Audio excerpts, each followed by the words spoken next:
Hey everyone, so this is a call, and what I want to talk about in this video is actually a recommendation from someone who views my videos. Thank you for viewing my videos. This particular topic I'm going to cover relationships. Okay, so what is it that you look at in your natal chart that shows you the type of person or the characteristics of the person who you're meant to be with? Okay. The way I want you to use this information, though, is it's not that the chart is predictive. We end up expressing our charts when we live authentically. So the other words, if you're living an inauthentic life, the chart is not going to seem like it lines up. When you start to live authentically, meaning you determine who's correct for you, not based on your chart, but based on your intuition, based on your instincts, based on your gut, right? Things like that are going to tell you if something is correct. And what it really means, though, is it correct for your energy, right? Is it correct for your flow? Is this person correct for your energy and for your flow? That's what all this stuff truly means. So, in other words, don't get all caught up in the characteristics and what your chart says. This stuff is actually much better for reflecting, right? So meaning all my past relationships were these kinds of people, and oh, looky there, it's in my chart, right? So it's better for reflection than it is for trying to predict your future. Anyway, enough on that. So we're going to go ahead and I'm going to run down all the aspects you can look at, so you don't have to watch this whole video if you don't wish. You look at your Venus, your Mars, your Sun, your Moon. You look at the 7th house cusp. You look at the 5th house cusp. You look at, and when I say cusp, it means the zodiac sign that's on the outer edge of that particular house. Then you can look at 2 different asteroids. You have Eros and Juno. Okay, so I'm going to go ahead and cover all these one by one. Not in great detail, but enough so that you get a general idea what it is you're looking at. So the formula is like this, and we're going to start off with Venus. So Venus, the old story here is that Venus is the energy a man is supposed to look at, right? So if you're a man, you look at your Venus, your natal Venus, and that's going to tell you about the qualities of the woman you're into. Why is that? It's because Venus is magnetic. It represents sort of the typical feminine energies, right? So the feminine energies, or the sort of magnetic aspect of one's astrology chart. It kind of also indicates what you want to draw toward you, okay? So it's what someone finds attractive in others. Let's say, for instance, you have Venus in the 5th house in Aquarius. Okay, so let's say it's in the 5th house in Aquarius. So what does that mean? So if a man has Venus in the 5th house in Aquarius, it means that we'll cover the 5th house first, and this is how you can kind of do your formula. So the 5th house is going to represent the sort of the areas in life where it plays out. And the 5th house generally is, to me, I look at it as I create or I express. Right? So my creative expression, right? And the individual who has a Venus in the 5th house might be into someone who's very creative, who maybe wants children, because that's oftentimes at the 5th house. You look there for, creation in a much broader sense. But let's say it's in Aquarius, right? So, is it really going to be about individual creativity and individual personal creative expression? In this particular case, with Aquarius sitting there, it might change the dynamic up, because Aquarius is a little more socially focused. So you could say, with Venus in Aquarius, though, it might be that you actually are into someone who's a little more unique, right? Someone who's more individualistic. And someone who's when I say individualistic, I mean kind of like counterculture, meaning that they're not necessarily going to meld into what is expected, what is the sort of current cultural themes and narratives, right? They may not fit into that. So again, those are things that you might find attractive if you're a 5th house Venus in Aquarius, right? Let's see. Also, probably the intellect is going to be relatively important. So you're going to be drawn to a woman, perhaps, who's very intelligent, okay? And I got to say, though, a woman's Venus would seem as relevant along these lines because, again, just Venus in general is about what you're attracted to. So this idea that men look at their Venus and women look at the Mars, okay, that's this opposites attract idea, but there's likes as well, right? So like means that you're going to be drawn to someone who's more similar to you. And I'm going to get into that when we get into the sun. But let me go ahead and move on. We'll go on to Mars, right? So Mars, if you're a woman, the old story goes, you're supposed to look at your Mars. And the Mars is going to indicate the characteristics of the man that you're drawn to. It means what excites you and physically attracts you to a person.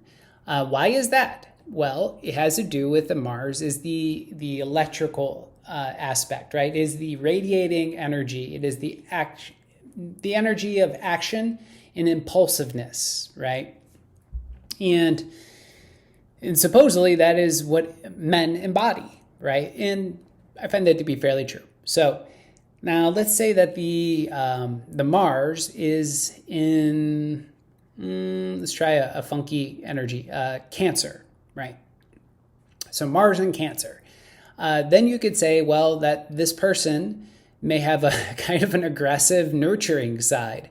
So is there a possibility that the person's a little bit overbearing? Okay, well, that may be good for you. You may like that. You may like someone to fawn over you, to overly nurture you. They could also be very, very protective. Perhaps they have a lot of energy that's about being at home. Okay, these are all kind of characteristics that may or may not play out. But these are the characteristics that a woman might be drawn to. Let's say that Mars is in Scorpio.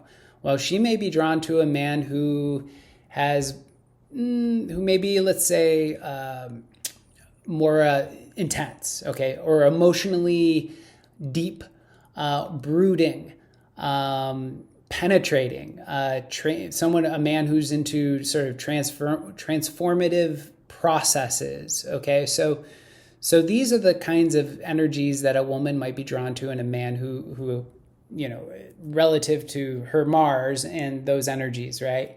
So let's say that that Mars sits in the 9th house. So if that Mars then sits in the 9th house, then there might be, she might be drawn to a man who's also focused on high-mindedness, higher education, philosophy, travel, et cetera, right? So, but those are kind of energies that they get expressed. Well, I should say the 9th house represents those energies, okay? So anyway, that is Mars. And let's see, let's move on to the sun. So like I said, the sun to me is like. So this is when we start to hunt for those energies that are more similar to how we flow. The sun sign. Now, the reason let me back that up a little bit. So the reason why I think that the sun sign is probably pretty important here has to do with if I'm going to speak more about like if you're an older individual, okay? So if you're an older individual, you have a certain amount of life lessons behind you. And I think you start to seek harmony in your life as opposed to this need to keep working through things over and over again. So the idea that you're going to be drawn to someone who's more similar to you might play out in this particular context. So if someone has a sun sign, in Pisces, and they may be into spiritual things, they may be very dreamy, they may want to like kind of merge with everything. Like these are all kind of like generalizations about the energy of Pisces. So they may not really want someone who's super materially focused. Maybe, I don't know. Or they might be drawn to someone who's super materially focused because they're not. I don't know. Maybe that's the case too. I don't know. There's a number of ways these could kind of play out. But it really determines whether or not somebody wants someone who's more of a counterbalance to them, in which case they might be drawn to, let's say, the opposite, let's say a sun sign in Virgo, or they may be drawn to someone who's more similar to them again, thinking about another sun sign in Pisces person. So again, this is kind of how you can kind of look at the sun.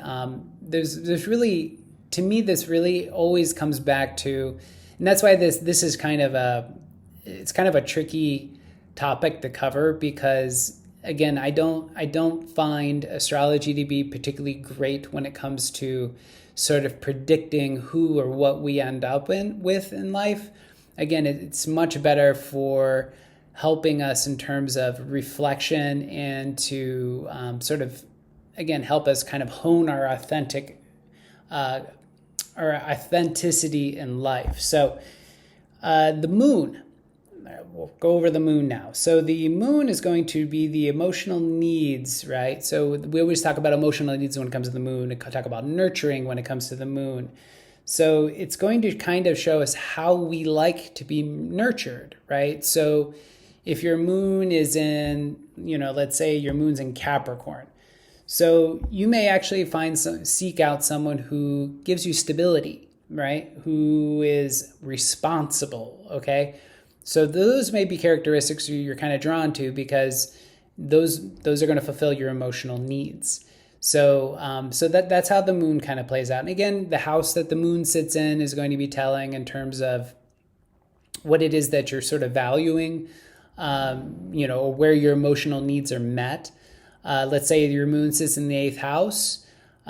Your emotional needs may lie in the desire to go very, very deep, right? Going deep into the occult or esoteric matters, or into understandings around power dynamics between people, things like that. So other words, or psychology, that could be another 8th house indicator. So the other words, those may be aspects that you're drawn to in another person as someone who can kind of aid you on that journey. All right, so let's go ahead and we're going to talk about the houses. So there's 2 houses that I look at when it comes to relationships. First is the 7th house. The 7th house, but not so much the planets that sit in that house, although that could probably play into, but I look more at the energy on the cusp of the 7th house. So let's say I'm going to use Sagittarius ascendant. So you have a Sagittarius ascendant. Your 7th house would be the sign on the cusp of your 7th house would be then Gemini. And basically what this means is your first house being a Sagittarius ascendant would mean I, right? So I. 7th house is other. Okay, so that is the other. So meaning that the energy on the cusp of that 7th house is going to say, well, the other is going to have a lot of this kind of energy. In the case of Gemini, we're looking at individuals who are very mentally agile, right? So they can oscillate between this and that. You can have good discussions with these people. You can debate, and they can kind of get unemotional about it, which is excellent, right? So if that is, but again, it doesn't necessarily mean romance here, right? This can mean just people in general, the other, okay? So that's how you can kind of look at the 7th house. Now, the 5th house, I think I may have mentioned earlier, that tends to be about I create, right? So with the 5th house, we're kind of looking more about, at least in my studies here, as I was looking at the 5th house and how it applies to romantic dynamics, what I saw was that the 5th house is going to be more about sort of romance. It's about what's casual. So you can kind of look at flings and just sort of like short-term sexual dynamics and stuff of that nature. The qualities that someone enjoys in casual romance and dating. Okay, so now let's say that the energy on the cusp of that house is, let me choose an arbitrary one. Let's say it's Taurus. Okay, so you have a 5th house with Taurus on the cusp. In that particular case, you're going to be drawn to someone who may be materially successful. But again, this is short-term stuff, right? So you may be drawn to this individual if they're grounded or they seem really grounded, meaning that they're not spaced out, like they're kind of focused on what they have to do in life, okay? hate to say that I'm kind of describing the gold digger placement here, I think. But, someone who's just going to use someone for the short term, that sounds kind of like what I'm describing. But they also, again, if it's Taurus on the cusp of the fifth house, it may mean that your short-term dynamics could be very, very sensual, et cetera, et cetera. And there also may be a sense of loyalty, at least in the short term, with these people too, because I always find Taurus energy to be pretty loyal. So loyal and stable. So that is the seventh house and the fifth house. Now let's go ahead and we're going to move on to two asteroids you could take a look at. So we have Eros and Juno. We're going to start off with Juno. Let's go ahead and start with Juno. Juno, first off, full exposure, I don't know a tremendous amount about the asteroids. The asteroids are kind of not really a newer concept to me. It's just something I haven't really dove too deeply into. But the Juno specifically is, I just wrote down a series of notes here, so you have to excuse me if I'm reading things. It says sacred bond energy. And I got to thinking about that. I'm like, okay, maybe. So why Juno? What does Juno mean? Juno is the Roman goddess of marriage and loyalty. So marriage and loyalty. So you could look at your Juno and the energy that's connected to your Juno, like what is the sign that Juno is in? Let's say Juno's in Sagittarius, then that may mean that your long-term partner or your marriage material is going to be someone who is adventurous and free-spirited. Maybe. So in essence, you can say it is the desired qualities in long-term committed relationships. It says how and with whom we bond most deeply and what conditions must be present for us to fully commit. Okay, so, and again, the house seems relevant here, like what house is your Juno in? That's going to kind of tell you a little bit about what it is you value in that other person. So let's say your Juno is in the 11th house. So it could be that you're drawn or attracted to someone has a lot of friends, who has a big, broad network, right? So again, those are kind of generalizations about the 11th house. So moving on to the final placement, which is Eros, E-R-O-S, Eros.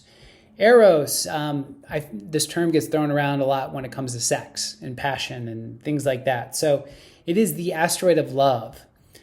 So here you look for your sexual attraction and passion. And longing is another word that I kept seeing come up.